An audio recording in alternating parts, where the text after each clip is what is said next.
Sir आज Jamor high school के management की चेयरमैन और प्रेसिडेंट साजिदा निहाल अहमद, सेक्रेटरी शान हिंद और मैनेजमेंट के मेंबरान के साथ हम जमोर स्कूल में आए थे। हमको कोई ज़रूरत आने की थी नहीं। असल में ऑथेंटिक मैनेजमेंट यही है, कानूनी मैनेजमेंट यही है।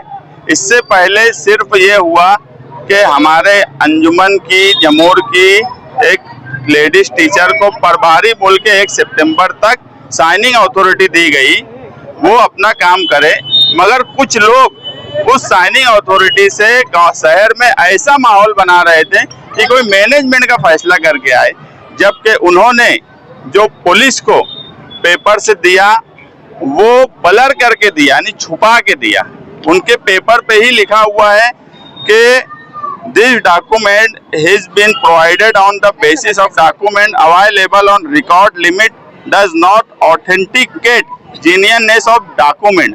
यानी ये ऑथेंटिक नहीं है, ये उनके पेपर पे ही लिखा था। गैर कानूनी तरीके से उन्होंने इसको ब्लर किया और पुलिस को दिया। हमने ये भी शिकायत दी और मैनेजमेंट के जो सारे पेपर्स है, चेंज रिपोर्ट है, ये सब हमने शिक्षा अधिकारी और पुलिस डिपार्टमेंट इन सबको दी। पुलिस डिपार्टमेंट का इसमें कोई रूल नहीं होता, मगर कोई लॉ एंड ऑर्डर ना खराब हो, इसलिए पुलिस इससे पहले भी आई थी और अभी भी आई है। हमारा सिर्फ शहरियान को ये बोलना है कि जमोर के ताल्लुक से कुछ सियासी मुखालिफ करने वाले, मालेगांव शहर में निहाल साहब के वक्त से कई अंजुमन ऐसी रही जो सियासी तौर पे निहाल साहब के खिलाफ थी, मगर उन्होंने कभी सियासी बदला या सियासी तौर पे अपनी पावर का इस्तेमाल करके कोई तकलीफ देने की नहीं कोशिश की। मगर हम देख रहे हैं कि जमोर के मामले में मुखालिफ सियासी लोग जो है, वो जो लोग गैर कानूनी मैनेजमेंट की बात करते हैं, गैर कानूनी है, उनकी मदद करने की कोशिश करते हैं। इस तरह की सियासत की जा रही है, इसलिए हम यहाँ आए। हमारी अंजुमन की ऑफिस है, वहाँ पर जो चेयरमैन और प्रेसिडेंट है साजिदा निहाल अहमद, ये रोजाना आएंगी। हमारे पास कुछ टीचरों की जब शिकायत आई, हमारे पास इतना वक्त नहीं रहता कि हम लोग यहाँ पर रोज रोज आए, मगर यहाँ पर कुछ सीनियर टीचर, कुछ टीचरों की शिकायत आई कि तालीमी नुकसान 8-10 दिन में बहुत ज़्यादा हो रहा है। कुछ ऐसे लोग आ रहे हैं जो गैर ज़रूरी है, टीचरों पे दबाव बना रहे हैं, बच्चों के तालीमी नुकसान हो रहा है, इसलिए हमको यहाँ आना पड़ा। और अब जो है साजिदा निहाल अहमद एज अ चेयरमैन यहाँ पे रोजाना आएंगी ताकि तालीमी निज़ाम सही चले, क्योंकि मैनेजमेंट की जिम्मेदारी जो है वो मैनेजमेंट करेंगी, प्रिंसिपल का जो काम है वो प्रिंसिपल करेगा। हम नहीं चाहते ये झुपड़पट्टी का हिस्सा है। यहाँ पर निहाल साहब और जो फाउंडर मेंबरान थे, उनका मकसद ये था कि ये गरीब बस्ती है और यहाँ के बच्चों का तालीमी नुकसान नहीं होना चाहिए, और हम नहीं चाहते कि बच्चों का तालीमी नुकसान हो। गुंडे, मवाली, इस तरह के लोग स्कूल में नहीं आना चाहिए।